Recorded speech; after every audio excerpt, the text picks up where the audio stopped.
देश में चुनावी प्रचार जोरों पर है, लेकिन इस बार गरीबी, महंगाई और रोजगार जैसे मुद्दों से ज्यादा शोर ऐसे मुद्दों का सुनाई दे रहा है जिन्हें कोई तुष्टीकरण की राजनीति कह रहा है तो कोई ध्रुवीकरण की। और इसी बहस के बीच में एक सवाल यूपी के सीएम और बीजेपी के फायर ब्रांड नेता योगी आदित्यनाथ के बयान पर भी उठा। वो बयान जिसमें योगी आदित्यनाथ ने कांग्रेस और राहुल गांधी पर निशाना साधने के लिए मुस्लिम लीग और हरे झंडे जैसे अल्फाजों का इस्तेमाल किया। ये है वायनाड में राहुल गांधी के रोड शो की तस्वीरें।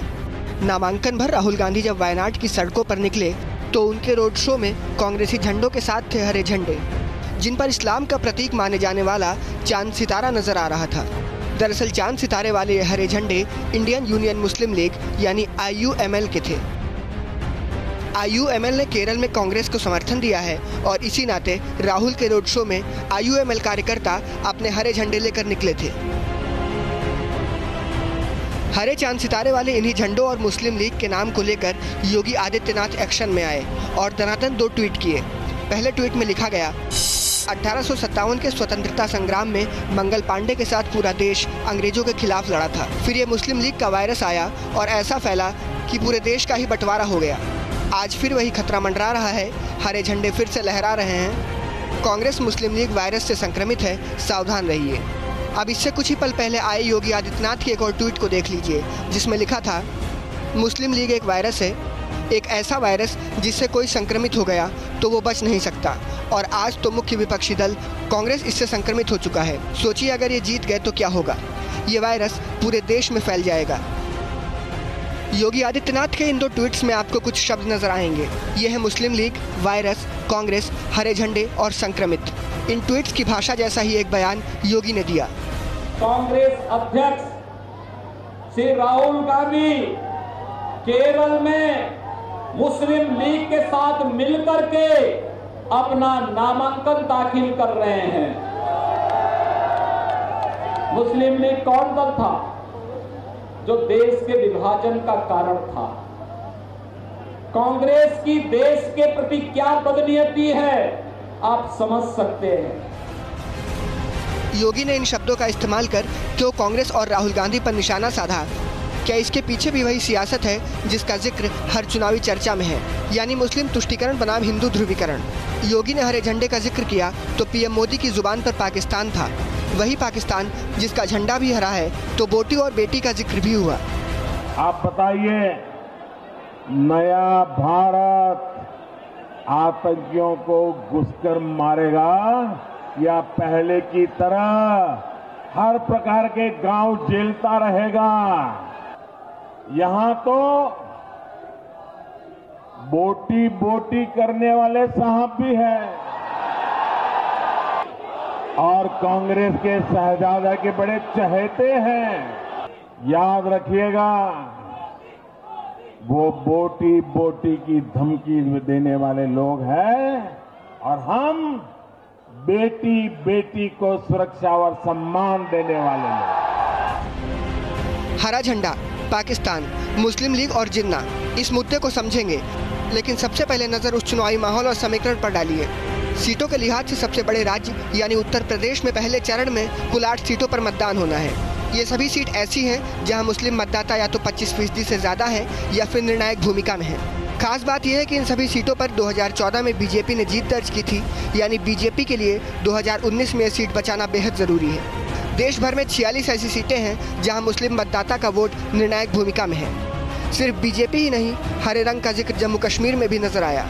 नेशनल कॉन्फ्रेंस के नेता उमर अब्दुल्ला ने बीजेपी उम्मीदवार के पोस्टर में हरे झंडे के इस्तेमाल पर ट्वीट कर सवाल उठा दिया। यानी हरे रंग का जिक्र सिर्फ एक तरफ से सामने नहीं आया।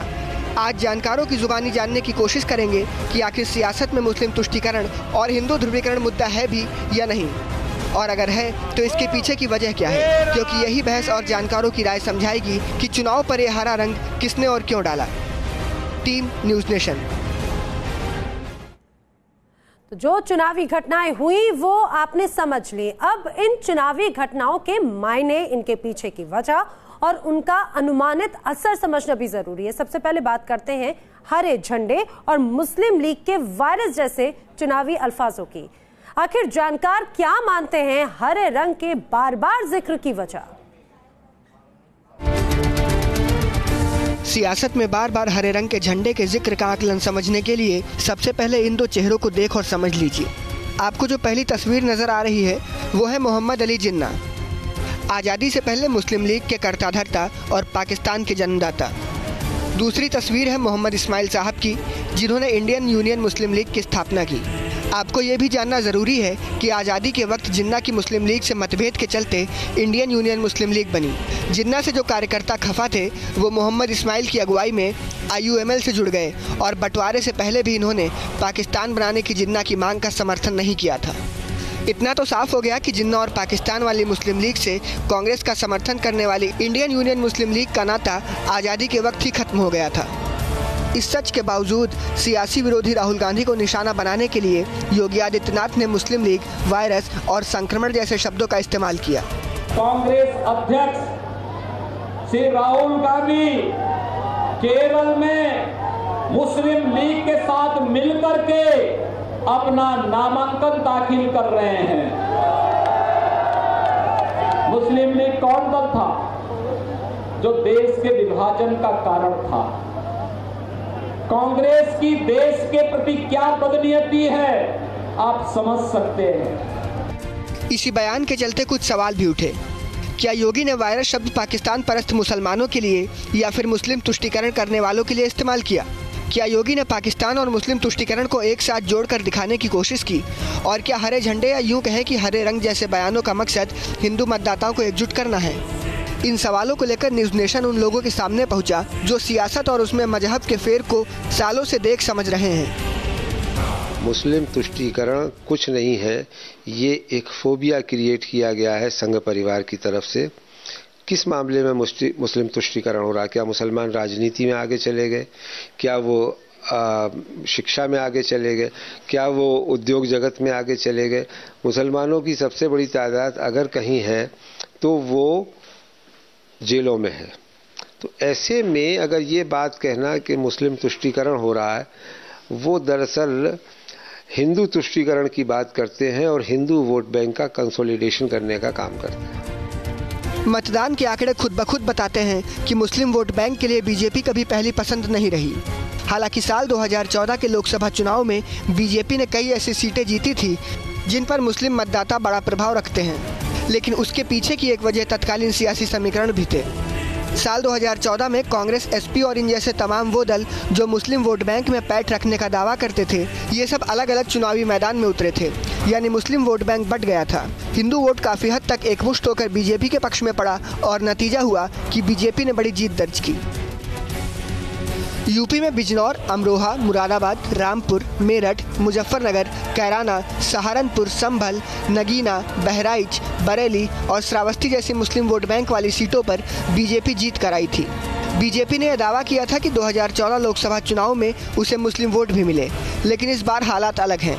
एकमुश्त मुस्लिम वोट बैंक को साधने के लिए गठबंधन किए गए हैं और ऐसे में बीजेपी के सामने चुनावी मजबूरी या मजबूती है। मुस्लिम वोट बैंक जैसी कोई चीज़ नहीं होती। पश्चिम बंगाल में मुसलमान वामपंथी दलों के साथ भी रहे और अब ममता बनर्जी के साथ हैं। उत्तर प्रदेश में कभी एसपी के साथ, कभी बीएसपी के साथ और उससे पहले कांग्रेस के साथ और उससे पहले लोकदल के साथ भी रहा है। वैसे ही अलग अलग राज्यों में अलग अलग स्थिति होती है। हिंदू वोट बैंक का ध्रुवीकरण, यानी हिंदू एकमुश्त होकर या बड़ी तादाद में बीजेपी के लिए वोट करें। तो क्या इस वोट बैंक में ध्रुवीकरण के लिए हरा रंग, मुस्लिम लीग का वायरस जैसे शब्द इस्तेमाल किए जा रहे हैं, या हिंदुओं तक ये पैगाम पहुंचाने की कोशिश है कि अगर एकजुट होकर वोट नहीं किया तो नतीजे मुश्किलों का सबब बन सकते हैं? भारत में एक जहन बना हुआ है, एक जो है ना वो 85-90% जो हिंदू है वो जो है वो शांति प्रिय है, वो उनको कोई लेना देना नहीं है जो है वह फिरका परस्ती से, चूंकि एक दूसरे से जुड़े हुए हैं। गांव में चले जाइए, कस्बों में चले जाइए, कारोबार की सतह पे वो सब कोई मुद्दा नहीं है। लेकिन 10% लोग जो है, 15% लोग जो है, उनको लगता है कि जब तक हिंदू मुस्लिम मामला नहीं हो या जो है वो अपर कास्ट और लोअर कास्ट की बात नहीं आएगी तो बात नहीं बनेगी।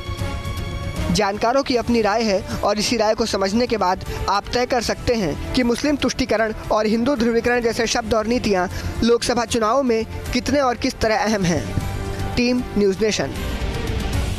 देश के वर्तमान सियासी माहौल में वोटों के ध्रुवीकरण जैसे आरोप एक सियासी तबके पर लगते हैं, लेकिन ये सिर्फ अधूरा सच नजर आता है, क्योंकि तकरीबन हर दल, हर राजनीतिक विचारधारा किसी न किसी तरीके से मजहब के प्रतीकों और राजनीति को जोड़कर वोटर तक अपना पैगाम पहुंचाता नजर आता ही है।